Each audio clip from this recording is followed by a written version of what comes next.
څو قانون سازي اسلامي چې هغه ستاسو په دور کې شوي او 5% حصه زمونږ نه ده، د دې نه مونږ کم یو. د دغه 5% د دغه 5% نه علاوه د حکومت مکمل هم نشي کېدای کنه. کوم زما کټر سیاسي مخالف دی او ټیک ټاک زما سره په طرفګنې په تربور ولای باندې ولاړ دی په الیکشن کې په پولینګ سټیشن باندې چې په میرټ باندې دا حق جوړیږي نن ورته اناونسمنت کومه چا سره هم څومره ثبوت دی په دې کې د میرټ د وایلیشن برای کرم زما سره رابطه وکړي. یو شړی باندې الزامي د ګستاخۍ باندې الزامي دغه د اسلام تعلیمات څه دي؟ د یو خزر اوسته په ایجوکیشن کې چې هغه به د یو ترانسفر 1 لک یو نیم لک روپیا غستلی چې سیکټری ایجوکیشن ته مې وی د سکیل په 14 لک 15 سکیل په 15 لک 16 سکیل په 16 لک ګولډ میډالیست کسته او هغه ټاپر دی روي کې 2 نمبر ورکول کیږي. تاسو یو د بونیر ځوانان چې دی هغه په د بونیر یونیورسيټي د برتو په حواله باندې رتلی مو دا غي انټرویو کړو هغه په حواله باندې به تاسو ول وړي هغه ته تاسو څنګه داد ورکوي؟ ما تاسو ته خبر اوکړه د جی په تیر وخت کې د پی ټی آی په حکومت کې وی داسې کارونه کړی دي. دلته یو خزر اوسته په ایجوکیشن کې چې هغه به د یو ترانسفر 1 لک یو نیم لک روپیا غستلی فیمیل دی. په اخره کې مو په کومه طریقه ولېږل چې سیکټری ایجوکیشن ته مې وی او ډي سي ته ټلیفون وکړ او ډي سي سیب کې ډي سي ورپسې ولېږلو او ډیسپیچ فایل ته نه راجستر ته نه روچت کو ګاډي ته نه ضبط کو چې ته وروخه جوړه او د دې ځین د بونیر نه چې کوم دنو زله بدر کړل نو دغه شانتي هغوی په بونیر یونیورسيټي کې هم داسې خلک راوستي دي چې هغه خلاف د یو پوسټ د خرڅولو ډیر درانه الزامات او دا یوازې باغی کې نه دي نور هم اورال هغوی او تاسو ته وایم نو پریس کې اوکي په هغه کې د یو سکیل فی سکیل 1 لک روپے ریټ دا غي چې کوم دینو تاسو به مونږ اوریدلی چې 14 سکیل په 14 لک 15 سکیل په 15 لک 16 سکیل په 16 لک او دا د کلاس 1 نشورو شوی د تر هغه ځای پورې هدف پورې رسیدلې ده. دغه شانت په بونیر یونیورسيټي کې هم چونکه په بونیر یونیورسيټي کې مخکې دا پروسس دا ټول د پی ټی آی په حکومت کې شو ایڈورټایزمنت په هغه ایڈورټایزمنت کې د خپل مرزي کرایټیریا د یو کینډیډیټ لپاره کې خود بیا د هغه نورستو یو غیر معیاري ټیسټینګ سرویسز ایجنسی هایر کول د پی ټی آی په حکومت کې بیا نن یو ریزلټ راغلی دی او دا په فرست ټایم باندې زه اینم چې لکه ټیسټینګ سرویس ایجنسی هغه د ریچیکینګ د لپاره چاته یو مقور کوي نو نن هغه فیل دی ما خام او هغه رات د ریچیکینګ د لپاره اپلای کړی دا سبا سار لاغه چې کوم دنو پاس شوی دی د پی ټی آی په حکومت کې هغه نو ورسته بیا انټرویو شوی دا نو تاسو به حیران شئ چې ګولډ میډالیست کسته او هغه پی ایچ ډی هغه کړی دا او هغه ټاپر دی او هغه ته چې کوم دینو په انټرویو کې 2 نمبر ورکول کیږي یو سړی په 42 نمبر باندې دی په ټیسټ کې په دغه یو پوسټ باندې او هغه ته 18 نمبر ورکول کیږي د پی ټی آی په دوري حکومت کې ډیمانستریشن دغه چې کله کېدو دا بیا حکومت چینج شو نو ما د مخکنه یونیورسيټي چې کومه انتظامیه د ماغي ته وی چې تاسو په میرټ باندې کار کوئ او د میرټ خلاف چې کوم سیس تاسو وکړو یاد ساتئ چې دغه بدر سره احتساب کیږي خو هغه هر څوک وي د قانون نه بالاتر دا څوک نشي کېدلی. زه بیا خبر شوم چې هغه اډرونه وکړل او په هغه کې ډېر زیات الیګیشنز په هغه باندې راغله ما د گورنر سیکریټری باندې جی آی ټی گورنر انسپیکشن ټیم په هغه کې هایر 15 تاریخ باندې دا فرست هایرینګ دی په جی آی ټی افیس کې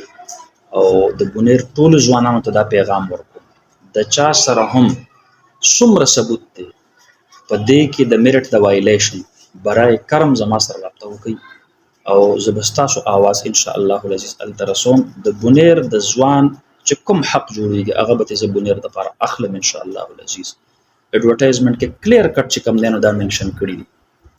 چې کینډیډیټس هغه د بونیر نه یا د ملکن ډیویژن نه بل نهایت دلته د لورو زلو خلق هغه په دې کې هایر شوی دي بیا هم کو په میرټ شوی وینم موږ ته به اعتراض نه دی میرټ پکې هم شوی دی د بونیر د ځوانانو حق تلفی هم شوی ده او د بهر ازلاو نه خلق راوستل شوي دي هغه په بونیر یونیورسيټي کې چې کوم دی نو په جواب باندې لګول شوي دي. ولې په بونیر کې د څه څیز کمی دی؟ په دې ځوانانو کې نه د ټیلنټ کمی شته، نه د قابلیت د صلاحیت کمی شته دی. دا خو څه خبره نه شوله چې چا پیسې ورکولی شوې یا چا چې کوم دی نو سیاسي سفارش روب داب کولی شو نو هغې ته به نوکري میلاویږي او چې چا نه شوه کولی هغې ته به نه میلاویږي. چې کوم زما کټر سیاسي مخالف دی او ښه ټیک ټاک زما سره په تربګنۍ په تربورولۍ باندې ولاړ دی په الیکشن کې په پولینګ سټیشن باندې، چې په میرټ باندې د هغه حق جوړېږي نن نه ورته اناونسمنټ کومه ستا حق به انشاءالله شو. ټیک دی جی. مفتي صاحب یو دوه اخري تپوسونه هغه چونکې د اسلام سره دي. یو خو راته ده وایي مفتي صاحب چې په اسلام کې چونکې اوس په د پی ټي آی په جلسه کې مولانا صاحب هم ګستاخۍ په الزام کې چې هغه د هغې قتل وشو، د ګستاخۍ په حواله باندې تاسو څه ول غواړئ؟ د اسلام تعلیمات څه دي چې داسې یو انسان چې هغه د جذباتو کې یا په یو سړي باندې الزام وي د ګستاخۍ، چونکې په سواړه کې چې کوم واقعه شوې وه د هغې په حواله باندې، نو داسې خلک دې ځوانانو تاسو څه ول غواړئ چې د اسلام په رڼا کې د ګستاخ سړي یا په چا باندې الزام وي د هغه د اسلام تعلیمات څه دي؟ اول خو د جزا او د سزا اختیار دا د سټیټ سره ریاست سره، چې کله سټیټ په خپلو اهمو ذمه دارو کې غفلت کوي نو ظاهره خبره ده چې بیا د مسلمانانو جذبات هغه په کنټرول کې نه راځي.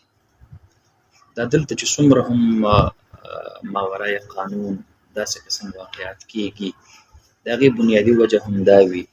چې حکومت سره کوم داسې ملزمان دي چې د هغې خلاف ښه ټیک ټاک ثبوت دی، دلایل دي، ګواهان دي،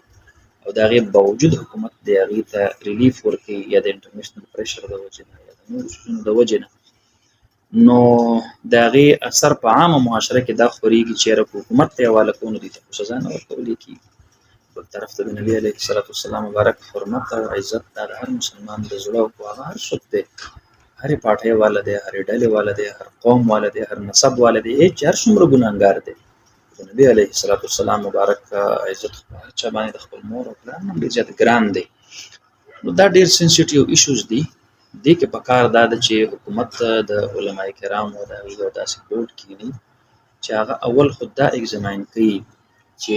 دا کوم الفاظ ویلي شوي دي نو آیا دا راځي هم د توهین په زمره کې او د توهین په زمره کې نه راځي. د هغې دغه نه وروستو په فرض کړه د علماو هغه بورډ چې په هغې کې وفاقي شرعي عدالت هم شته دی، اسلامي نظریاتي کونسل هم شته دی، یا د جسټس مفتي محمد تقي عثماني صاحب حفظه الله غوندې هستیانې په پاکستان کې موجود دي چې ټولې دنیا ته اسلامي دیني او علمي رهنمایي ورکولی شي. پکار دا ده چې حکومت ته د داسې قسم خلکو نه رایې واخلي او هغوی چې کوم دی نو وګوري په کوم ځای کې چې هغوی ته حقیقت ښکارېږي په هغې باندې اټل د عدالت د طرف نه چې کوم دی نو سزاګانې جاري کړي، بیا به کم از کم په خلکو کې دا د بېچینۍ او د اضطراب دا کیفیت دا به چې کوم دی جی. دا راته ووایه چې په بنیر کې کومه واقعه شوې وه په ماشوم باندې الزام لګېدلی د ګستاخۍ، په هغې کې تاسو به انویسټیګیشن کوئ او د هغې بیا پیشرفت څه شوی؟ داسې و چې دلته یو واقعه شوې وه په سواړۍ کې او ما ته په وخت باندې اطلاع راغله او زه چونکې په هغه موقع باندې نه وم او د بنیر یو ښه عالم مولانا شمس الله خیل صاحب او هغه چونکې دلته قریبي نږدې و او نور علماء کرام مولانا ناصر علي منصوري صاحب ما هغوی ته وویل چې تاسو لاړ شئ او دلته چې دا کوم خلک دا خبره کوي هغوی په دې باندې تاسو مطمئن کوي چې مونږ او تاسو به ذاتي ته ورسه نه کوو، دا د حکومت وقت کار دی. هغوی هلته تللي وو او هغوی ورته خپل سپیچ هم کړی او بیا ما هم هغوی ته په هغه خپل پیغام کې وویل چې تاسو چې کوم دی نو حکومت ته دا کار پرېږدوئ، عدالت ته یې پرېږدوئ، سزا ورکول د سزا تعین کول دا د حکومت وقت کار دی او دا افراد چې کله دا څیزونه په خپله باندې کوي نو دې کې عدل او انصاف نه قایمېږي. بیا هغې نه وروستو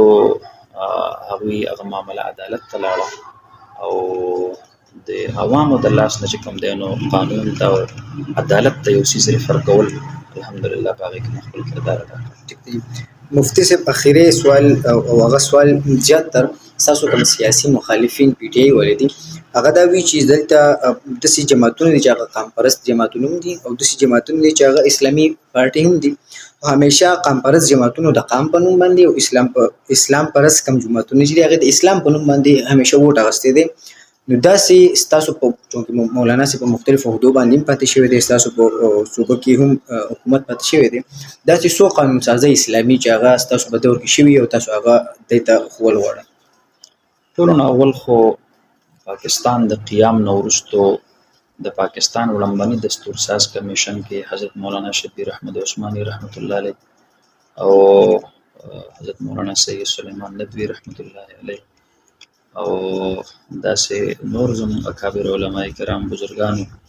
د پاکستان په آئین کې قرارداد مقاصد شامل کړو چې په 22 نکاتو مشتمل دی او نن هم هغه د آئین پاکستان لازمي جز دی او په هغې کې دا خبره ده چې حاکمیت اعلی به په پاکستان کې د الله وي. د دې نه د مغربي جمهوریت هغه کنسپټ ختم شو چې په هغې کې وایي چې ګورنمنټ آف د پیپل فار د پیپل بای د پیپل. دا ګورنمنټ آف د پیپل به نه وي، دلته به حاکمیت اعلی د پیپل نه وي، دلته به حاکمیت اعلی د الله رب العالمین. د قانون سازی اختیار دا به د عوامو د منشا مطابق نه وي، دا به د الله او د الله د رسول صلی الله علیه وسلم د مرضی مطابق وي. پاکستان د پاره یو نظریاتي رخ متعین شو چې دا به اسلامي جمهوریت پاکستان وي، اسلام به د دې ملک ریاستي مذهب وي، قرآن و سنت پر دې ملک بالادست قانون وي. هغې نه وروسته 1956 آئین کې څه بعضې چې کوم دی نو کمی کمزورۍ وي، علماو د هغې نشاندهي کړې.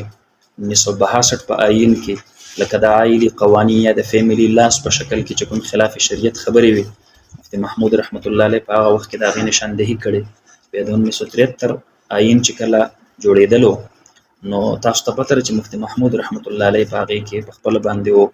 د دې ملک د دې سربراه دا به مسلمان وي او ریاستي مذهب دا به چې کوم دی نو اسلام وي، قرآن و سنت به بالادست قانون وي. ارټیکل 227 کې دا خبره منشن کړله چې د قرآن و سنت خلاف به په دې ملک کې د سره قانون سازي نه کیږي. موجوده چې کوم قوانین خلاف شریعت دي، اسلامي نظریات کونسل به هغه اسلام طرف ته راړي او دقه رنګې چې کوم دی نو د اسلامي تعلیماتو، د اسلامي مدارسو، د عربۍ د ترویج، د احترام رمضان، دا ټول خبرې چې کوم دی نو دا د مفتی محمود صاحب رحمت الله علیه د برکت او بیا د ټولو نه لویه خبره په 1974 کې دفاع ختم نبوت دپاره مفتی محمود رحمت الله علیه 14 ورځې په قومي اسمبلۍ کې هغې کې علمي مباحثه وکړله د ختم نبوت منکر د قادیانیانو د مشر میرزا ناصر سره او په هغې کې ورله الله تعالی فتح ورکړله. نن چې کوم سړی مسلمان دی نو په ختم نبوت باندې عقیده لرل دا د هغه دپاره ازروی آئین پاکستان ضروري خبره ده. دا د مفتی محمود رحمت الله علیه کردار دی. هغې نه وروسته د نبي علیه الصلاة والسلام مبارک د توهین په حواله باندې چې کوم قانون د مخکې راسې موجود و چې هغې کې چې کوم دی نو هغه عمر برقید یا لږ غوندې چې کوم دی نو ورسره مالي جرمانه وه، د مفتی محمود رحمت الله علیه او د نورو علماء کرامو په کاوشونو سره یو سټرګل سټارټ شو. اگر چې بیا مفتی محمود رحمت الله علیه په دې دنیا کې نه و، 1991 کې په هغې باندې باضابطه طور دا قانون سازي وشوله چې د نبی علیه السلام مبارک توهین کوونکي ته به سزای موت ملاویږي. 295C چې کوم دفعات پکې راغلل او بیا د هغې نه وروسته امتناع قادیانیت په حواله باندې چې په ملک کې به څوک د ختم نبوت منکر دی د نبی علیه السلام خلاف هغه به چې کوم دی نو دعوه د نبوت کړې ده هغه به دلته خپل پرچار نشي کولی، هغه به خپل عبادتګاه باندې مسجد نشي لیکلی، هغه به خپلې بلاوې ته اذان نشي ویلی. نو دا ټولې خبرې چې کوم دی نو دا د دفاع ختم نبوت سره تعلق ساتي، دا د جمعیت علماء اسلام د خدماتو دا د هغې مرهونې منت دي. بیا وقتا فوقتا چې کوم اسلامي دفعات دي د هغې د ختمولو کوششونه شوي دي والحمدلله علماء کرام هغې ته مخې ته ودرېدلي دي او بند یې ورته تړلی دی. زه په خپله چې په کوم وخت کې په اسمبلۍ کې وم نو زه د بونیر خلکو له او د خپلې حلقې خلکو له د دې خبرې خوشخبري ورکوم چې د ختم نبوت مضمون په نصاب کې د شاملولو دپاره ما په اسمبلۍ کې قرارداد دا پاس کړو، ما پیش کوم کو بیا مې پاس کوم کو په اتفاق رای سره. او نن چې د دې صوبې په ټولو عرض کې زموږ د سکولونو په نصاب کې ختم نبوت مضمون پړاویږي د نبي رسول الله د عشق او محبت الحمدلله. نو دا زما چې کوم دی نو هغه قرارداد او په دې کې زما د حلقې هر یو کس هغه په دې اجر کې په دې ثواب کې شریک دی. دلته کو نن زموږ د دینی مدرسو د هغې چې کوم دی نو مشکل راغلی دی، هغه وخت هم الحمدلله د سکیورټي په نوم باندې یو بل په اسمبلی کې پیش شو چې د هغې تحت تبلیغي مرکز، جومات او مدرسه دا ټارګټ شوي. نو الحمدلله موږ د هغې مقابله وکړله او هغه سکیورټي په نوم باندې چې کوم بل راتلو د مدرسو د روکتام دپاره هغه موږ په شا باندې وتمبو. اوس ریسنټلی چې دا نوې د پی ډي ایم حکومت راغی نو د مشرف په دور کې په مدرسو څه پابندۍ لګېدلې وي، د دې بینک اکاونټونه بلاک شوي. مولانا فضل الرحمن صاحب د هغه په برکت سره د پاکستان د ټولو دیني او مدرسو بینک اکاونټونه خلاص شو. د رجسټریشن باندې پابندي وه. د مولانا فضل الرحمن صاحب د دې پی ډي ایم د حکومت په برکت سره د ټول پاکستان د مدرسو رجسټریشن نه پابندي پورته شوله. دا څومره د تعجب خبره ده چې په دې 20 کاله کې به دنیا سینما خانې رجسټر شوي خو یو مدرسه نه ده رجسټر شوې. یعنی دا اسلامي جمهوریه پاکستان دی. دا د مولانا فضل الرحمن برکت دی چې هغه ټولو مدرسو ته چې کوم دی نو د رجسټریشن اجازت ورکړو. د بهر ملک نه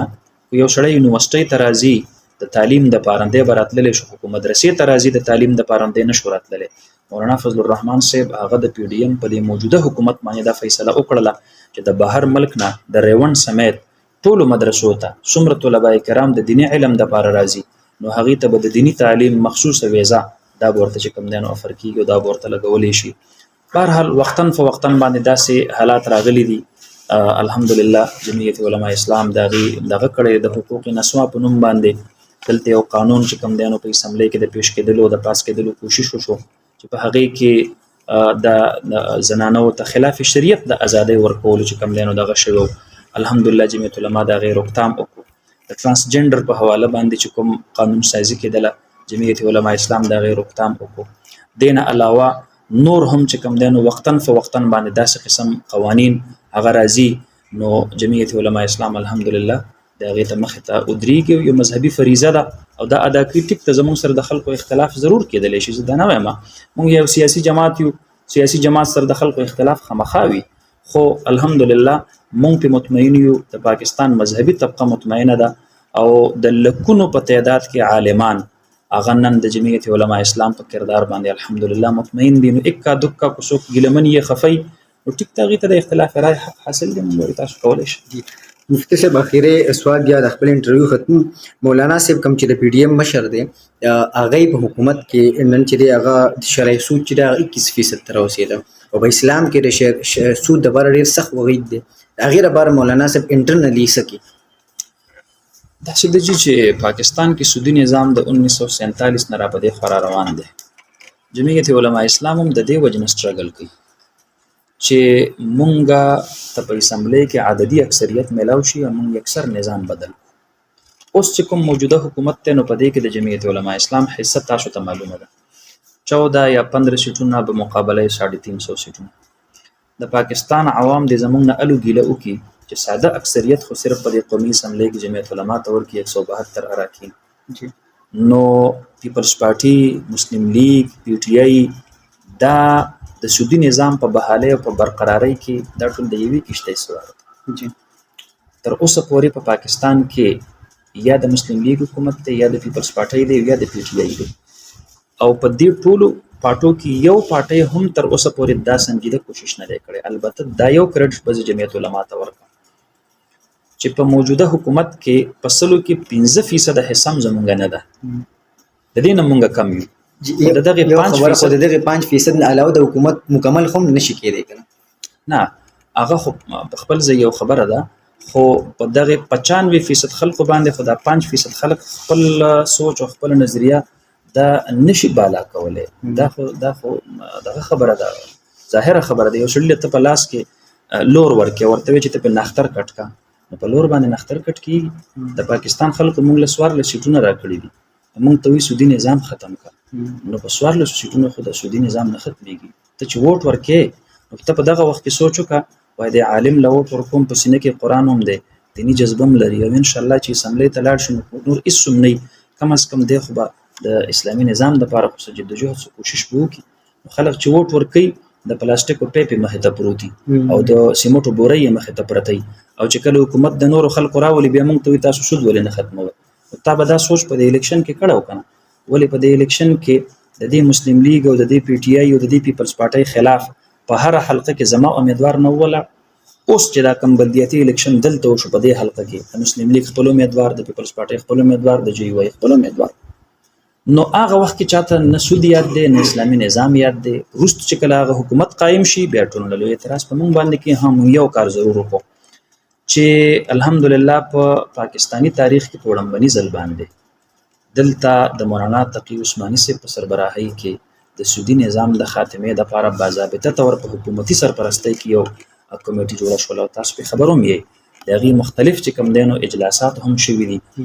دا وړاندې ځل باندې داسې کیږي چې د مولانا صاحب د هغې د هغې هدایاتو یا شاید چې دا نور جماعتونه دې وخت کې مولانا صاحب ته محتاج د دې وجې نه د دې خبرې له زیات ریسپانس ورکوي. الله دې وکړي چې مولانا صاحب سره په اسمبلی کې خپل تعداد 172 ته ورسیږي. هغې نه وروسته کو بیا سودي نظام په پاکستان کې ختم نشو بیا دې زموږ نه خلک ګیله کوي. خو اوس په دې موجوده صورتحال کې په 1415 سیټونو باندې په هغې باندې لکه 180 اراکین چې کوم دی نو هغه مایل کول مطمئن کول دا خلاف فطرت خبره ده، دا نشي کېدلی. ها دا مونږ اپریشیټ کوو چې د عمران خان صاحب په حکومت کې یو بدنام زمانه یو ګنده قادیانی دی، عاطف میاں دغه نوم دی، او هغه چې کوم دی نو د پاکستان د اقتصادي کونسل نیشنل اکنامیکل ایڈوایزري کونسل د هغې چې کوم دی نو د سربراه جوړولو دپاره هڅه شوې وه. مونږ په هغه وخت کې هغه قادیانۍ منع کړو. نن الحمدلله د مولانا فضل الرحمن برکت دا دی چې د عاطف میاں قادیاني په ځای باندې د پاکستان د اقتصادي امورو سربراهي مفتي تقی عثماني صاحب کوي. نو یو کار مو وکړو چې قادیانۍ مو د کومې کرسۍ نه کوز کړو نو مولانا تقی عثماني صاحب هم په هغه کرسۍ باندې کېنه. البته اوورال د پاکستان سیستم ها یو څیز به زه تاسو ته ووایم، تر اوسه پورې په پاکستان کې وزیر اعظم د جمعیت علما نه دی راغلی، صدر مملکت د جمعیت علما نه دی راغلی، وزیر قانون د جمعیت علما نه دی راغلی، او دا داسې قسم وزارتونه دي چې په دې کې ته قانون چې کوم دی نو هغه ته بدلولی شي چینج. ها په صوبه کې زمونږ په کې پی کې ګورنمنټ راغلی د ایم ایم ای، موږ په هغې کې په 15 کاله کې الحمدلله د سود د خاتمې اعلان کړو. او تاسو ته به شاید چې یاد وي خیبر بینک کې د ټولو نه اول بلا سود بینکاري د جمعیت علما او کرم خان دراني صاحب په دور کې شروع شوې وه، سټارټ شوې وه. او نن هم موږ په دې فخر کوو چې موږ ته یو صوبه کې حکومت میلاو شو او د خپل دایره کار تحت موږ هلته نه د سودي نظام د خاتمې اعلان وکړو. نو په وفاق کې فرض که جمعیت علما اسلام ته په اکثریت په بنیاد باندې حکومت میلاو شي او په اسمبلی کې په پارلیمنت کې زموږ اکثریت وي، ان شاء الله العزیز په هغه ورځ باندې به دا قوم خوشخبري اوري او د دې سود د لعنت نه به ان شاء الله دا قوم ازادي. ملګرو تاسو د مفتی صاحب خبرې واورېدې د بنیر په حواله باندې او د ملک سیاسي صورتحال په حواله باندې. امید ده چې د دې خبرې به خوښ شوي. د بل پروګرام پوره کې مالي اجازت له الله.